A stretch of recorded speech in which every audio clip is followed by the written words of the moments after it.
ನಮಸ್ಕಾರ. ಒಮ್ಮೆ ಬುದ್ಧ ತನ್ನ ಶಿಷ್ಯಂದಿರೊಂದಿಗೆ ನಡೆದುಕೊಂಡು ಹೋಗ್ತಾ ಇರುವಂತಹ ಸಂದರ್ಭದಲ್ಲಿ ಬಾಯಾರಿಕೆ ಆಗತ್ತೆ. ನೀರು ಕುಡಿಬೇಕು ಅಂತ ಅಲ್ಲೇ ಹತ್ತಿರದಲ್ಲಿರುವಂತಹ ಹಳ್ಳವೊಂದಕ್ಕೆ ಹೋಗ್ತಾನೆ.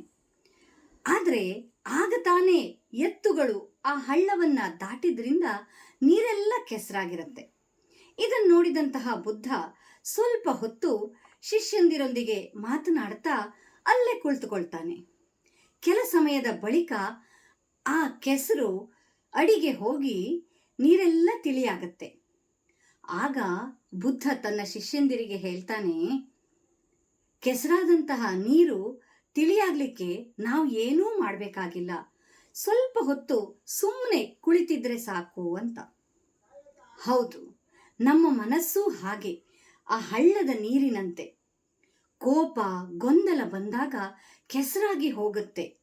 ಏನ್ ಮಾಡಬೇಕು ಅಂತ ಗೊತ್ತಾಗೋದಿಲ್ಲ. ಆತುರದಲ್ಲಿ ತಪ್ಪಾದ ನಿರ್ಧಾರವನ್ನ ತೆಗೆದುಕೊಂಡ್ಬಿಡ್ತೇವೆ. ಆದರೆ ಹಾಗೆ ಮಾಡಬಾರ್ದು.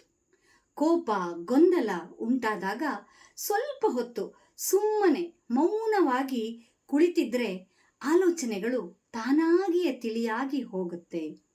ಬದುಕು ಬಂಗಾರವಾಗತ್ತೆ. ಮೌನ ಜಗತ್ತಿನ ಅತಿ ದೊಡ್ಡ ಉತ್ತರ. ನಮಸ್ಕಾರ.